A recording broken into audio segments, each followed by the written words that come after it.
aku juga silakan untuk memperkenalkan anggotanya masing-masing. Perkenalkan nama saya Ahmad Rafi Jawa, nomor absen 2. Perkenalkan nama saya Muhammad Siswa Dinegoro, saya 21. Saya Ahmad Sadil Fajar, nomor saya 1. Perkenalkan nama saya Baisan Haji, nomor absen 5. Nama saya Raditya Pranata, Baik, terima kasih atas perkenalannya. Selaku kelompok 1, silakan untuk memulai presentasi. Pergi belanja di pasar Sekun. Beli daun kelapa buat ketupat. Saya ucapkan assalamualaikum. Semoga presentasi ini bermanfaat.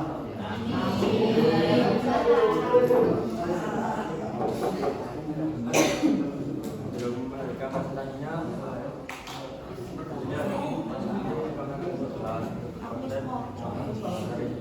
Yang pertama ada pendahuluan, lalu yang kedua ada tujuan, yang ketiga ada timeline, yang keempat ada analisa rangkaian, yang kelima ada penutup, dan yang terakhir ada kesimpulan. Yang pertama pendahuluan. Pengertian power supply. Power supply secara sederhana merupakan sebuah hardware yang digunakan untuk memasok dan menyediakan daya listrik ke sebuah satu atau lebih daya beban listrik pada sebuah perangkat elektronika. Fungsi yang utama dari power supply yaitu untuk mengubah arus listrik dari sumber tegangan, arus, dan juga frekuensi untuk memberikan daya pada beban. Juga beberapa fungsi lain dari power supply juga dapat membatasi arus yang ditarik dari beban tegangan yang tinggi ke tingkat yang aman atau rendah, lalu mematikan arus ketika terjadi kesalahan listrik dan juga menyimpan energi sehingga dapat terus memberikan daya listrik ketika terjadi gangguan sementara pada sumber daya. Lalu ada tujuan. Yang pertama, siswa dapat mengetahui cara kerja power supply. Yang kedua, siswa dapat mengetahui fungsi komponen pada power supply. Yang ketiga, siswa dapat mengetahui cara mengukur dan memasang komponen pada power supply. Yang keempat, siswa mampu membuat power supply secara sederhana.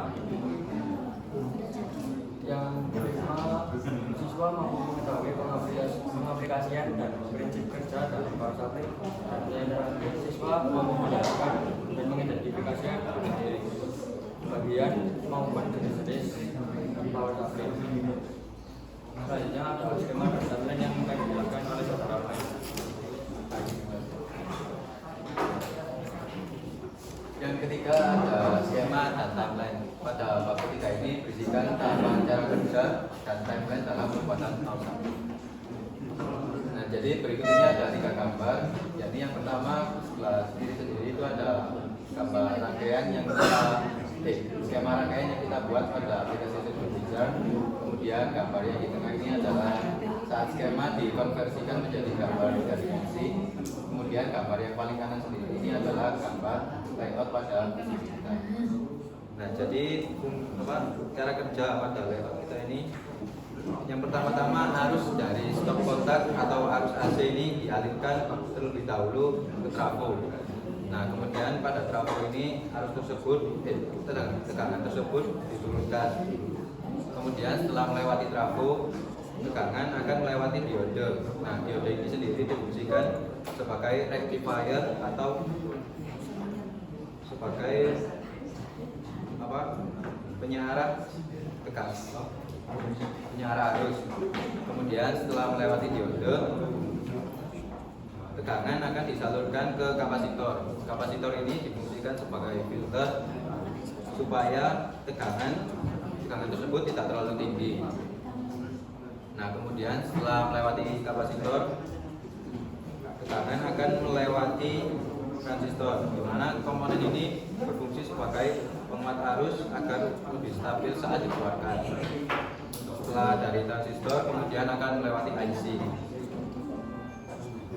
Melewati IC ini supaya dapat diatur keluaran atau supaya dapat mengatur keluaran. Nah, keluaran ini sendiri diatur melalui potensiometer sebagai IC. Agar tidak melebihi kapasitas yang diterima IC, maka dipasang resistor sebagai hambatan. Jadi rangkaian ini bertujuan untuk mengubah tegangan AC menjadi tegangan DC dan dapat diatur pengeluarannya dengan potensiometer. Selanjutnya ada timeline. Nah, berikut adalah timeline. Yang pertama tanggal 29 Maret itu adalah saat kita membuat rangkaian pada aplikasi Sirkuit. Kemudian tanggal 8 April pada tanggal 8 April kita melaser PCB dan membuat PCB dengan cairan aseton dan polymer. Kemudian tanggal 2 Mei kita mulai membeli alat dan bahan. Tanggal 4-nya kita mulai memasang komponen-komponen. Sampai pada tanggal 20 Mei kita melakukan finishing, pengecekan troubleshooting hingga pembuatan laporan. Kemudian akan dilanjutkan oleh saudara tadi. Nah, analisa rangkaian yaitu yang berisikan penjelasan poin-poin pada rangkaian komponen. Setelah kami mengerjakan workshop ini, kami menemukan data-data penting yang terjadi pada rangkaian kita. Yaitu yang pertama adalah transformator sebagai penentu tegangan. Transformator yang kita ketahui adalah dua, transformator step down dan transformator step up. Transformator step up adalah transformator yang berfungsi untuk menaikkan tegangan. Transformator jenis ini digunakan pada rangkaian pembangkit tegangan pada suatu perangkat elektronika. Contohnya seperti transformator inverter monitor LCD, transformator inverter TV dan lain-lain. Kemudian ada transformator step down. Transformator step down sendiri adalah kebalikan dari transformator step up, yaitu yang fungsinya untuk menurunkan tegangan AC. Contoh pemakaiannya yaitu ada adaptor. Kemudian ada diode sebagai penyiaran. Diode merupakan komponen penyiarah arus bolak-balik menjadi arus searah secara satu gelombang penuh. Jadi akan dihasilkan satu gelombang arus yang lebih baik, yang cenderung memiliki noise benda seperti yang dijelaskan itu tadi. Kemudian yang ketiga ada kapasitor sebagai filter. Kapasitor memiliki fungsi untuk menyimpan energi dalam suatu rangkaian elektronika. Kapasitor juga dipergunakan untuk memperhalus atau meminimalisir gerak yang timbul ketika arus bolak-balik dikonversi menjadi arus searah, sehingga dapat dipergunakan pada kalkulator atau radio ketika baterai tidak dapat digunakan, serta sebagai filter dalam berjalannya arus listrik. Kemudian, baik, berikutnya ada transistor. Transistor adalah alat semikonduktor yang dipakai sebagai penguat, sebagai sirkuit pemutus dan penyambung arus, stabilisasi tegangan, dan modulasi sinyal. Selanjutnya IC atau kepanjangan dari integrated circuit adalah komponen elektronika aktif yang terdiri dari ratusan ribuan bahkan jutaan transistor, dioda, resistor, dan kapasitor yang diintegrasikan menjadi suatu rangkaian elektronika dalam sebuah kemasan kecil. Yang terakhir ada potensiometer. Potensiometer merupakan 3 terminal dengan kontak geser yang berperan sebagai pembagi tegangan yang bisa disesuaikan. Selanjutnya akan dijelaskan oleh saudara.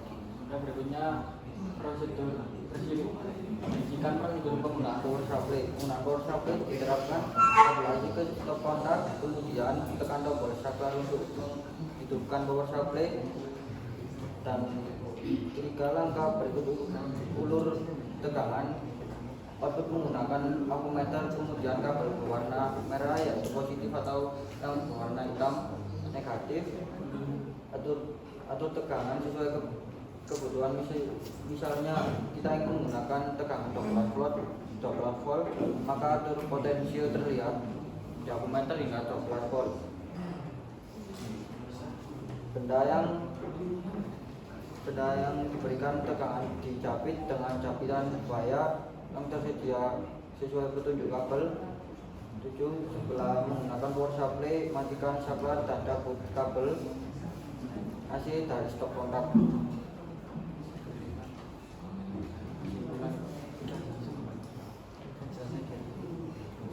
Berikut adalah kesimpulan berisikan rangkuman singkat dari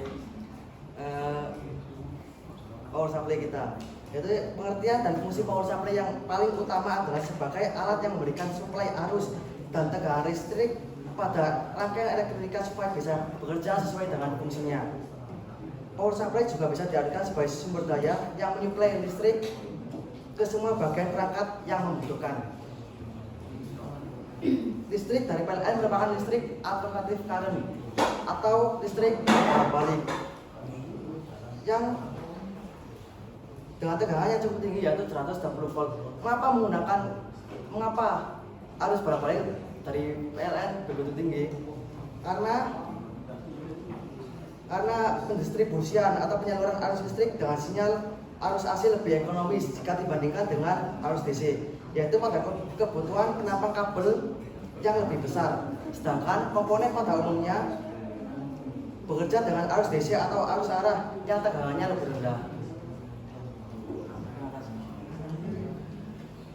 Yang terakhir ada kelebihan dan kekurangan. Kelebihan meningkatkan kemampuan siswa dalam membuat sebuah proyek atau karya baru. Dan kekurangan adalah belum cukup menguasai tata cara membuat rangkaian power supply yang diaplikasikan pada PCB. Berikutnya menyolder pada rangkaian yang sangat sulit. Dan yang terakhir, penataan letak komponen yang sulit. Terima kasih untuk presentasinya kelompok 1. Kali ini untuk para ibu dan bapak guru serta audiens dipersilakan untuk menyampaikan kritik, saran maupun pertanyaan. Ya, mungkin dari saya dulu ya tentang jalannya presentasi gitu ya. Jalannya presentasi sudah cukup bagus, tapi kan ada beberapa siswa yang masih membaca gitu ya. Membaca itu sebenarnya kalau menurut saya gitu ya, itu sebenarnya nggak apa-apa, tapi kan jangan semuanya gitu ya. Jadi misalkan poin-poinnya dibaca, oh ini, tapi kan kalian kan sudah belajar dulu dari rumah, oh ini penjelasannya gini, itu kan beda ya. Seperti Ahmad Dhani gitu ya, Ahmad Dhani saya lihat tadi juga sempat membaca, tapi karena intonasinya itu yang jelas itu ya, tapi nggak selalu membaca, itu kan juga menurut saya itu sebuah poin plus gitu ya. Terus yang kedua yang ingin saya tanyakan, dari ke 5 kelompok tadi gitu ya, hasil karya kalian ini menurut kalian itu kelebihan dan kelemahannya apa dari produk teman-temanmu kelima tadi?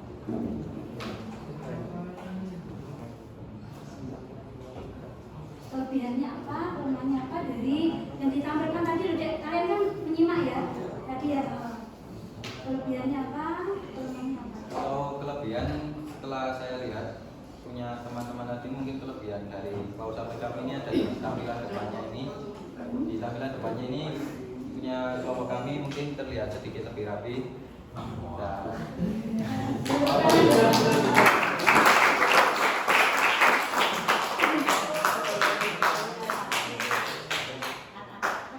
Mungkin kekurangannya nggak bisa nafas. Masih kalah dengan kelompok 6 ya. Kelompok 6 yang berhasil. Coba teorinya tadi yang sederhana belum bisa dijelaskan, tidak apa-apa. Sekali aja.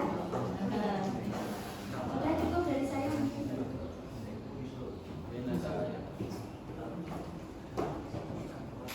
Ya, bisa dibuka di gambarannya. Nah, sama ya? Dengan yang tadi. Enggak, Pak, beda Pak. Beda, Pak. Beda. Benar. Oh. Nah, pertanyaannya bisa nyala kalau kamera itu? Tidak. Iya, nggak bisa nyala maupun dia nggak bisa Ya. Ini nggak ada yang 01. Ya. Oh, wah, ini. Terus kondensator nggak tersambung. Salah sambung loh.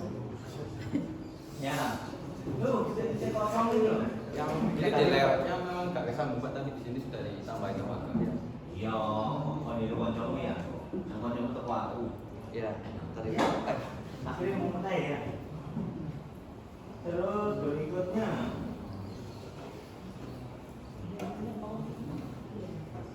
loh, transistor jengkol antara emitor dan kolektor nyambung. Lah iya. Bundar itu. Terus apa itu? Pokoknya nyambung kabel ini kok karuan. Ya apa iki?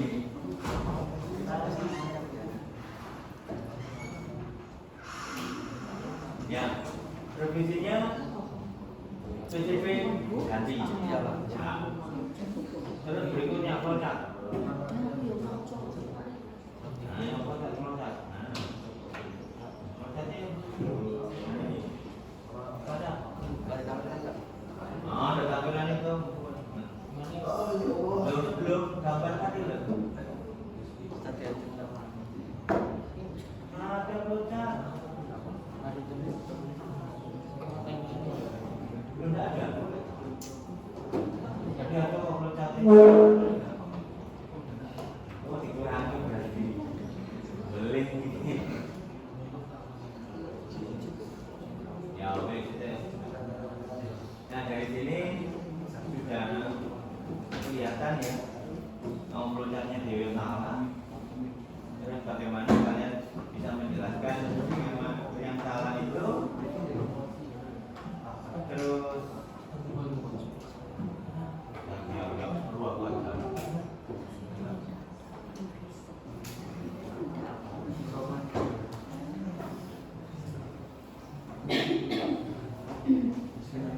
nah ini IC-nya juga tidak bekerja kalau melihat skema itu kayaknya karena ada yang belum disambung. Ya. Kaki nomor 1 yang mana, kaki nomor 14 yang mana.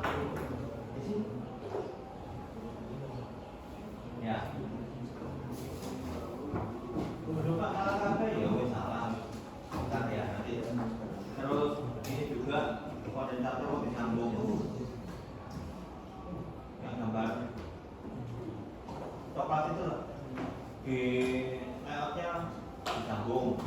Nah, kode bandul nggak ada fungsinya.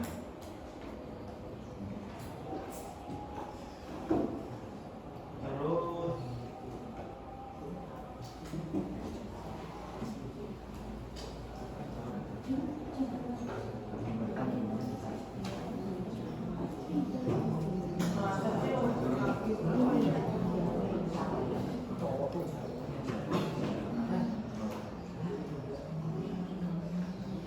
groundnya itu kaki nomor 7.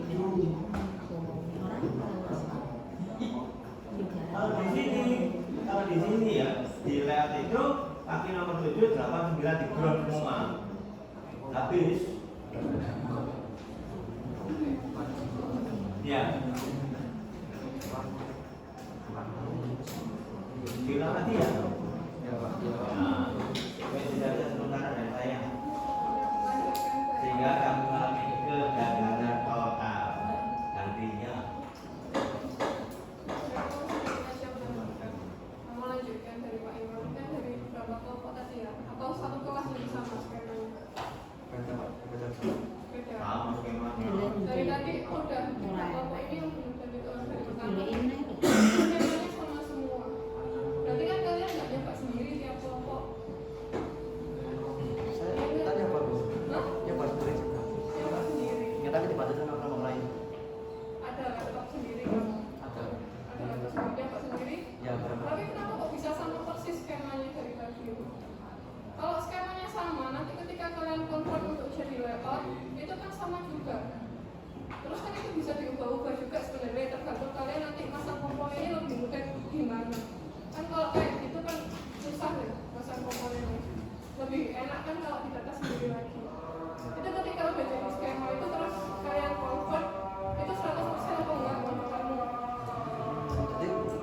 di skema itu kita langsung ke layout bro.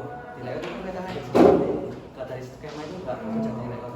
Di layout kita hanya Dari skema kan di-convert Pak. ya Di-convert. Setelah di-convert itu kan biasanya muncul berapa persen itu. ya Itu kalian 100% apa enggak? 100%. Tapi di situ ada kabel jumper. Jumper. Ya, dari jumper itu kita buat lagi supaya bisa itu kita lagi. Kabel jumpernya mau hapus gitu Ya. maksudnya. Terus nggak mau tambahin lagi jalurnya. Nah itu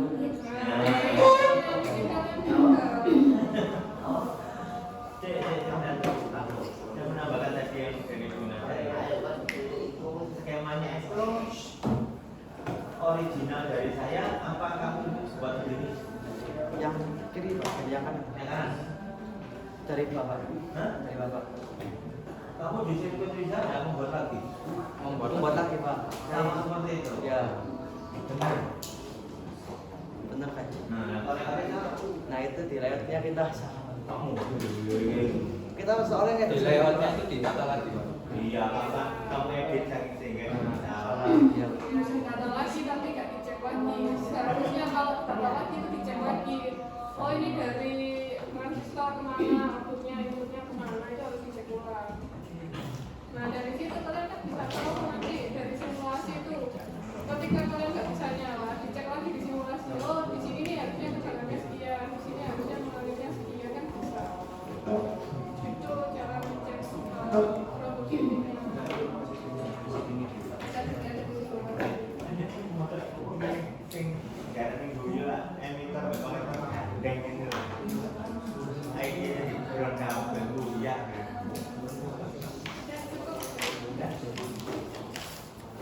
Untuk para audiens, apakah tidak ada pertanyaan?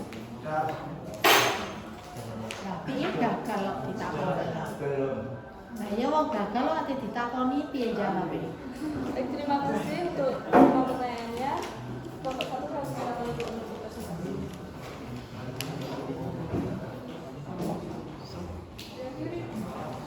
Untuk apabila kata terima kasih atas perhatiannya. Lanjut, Pak.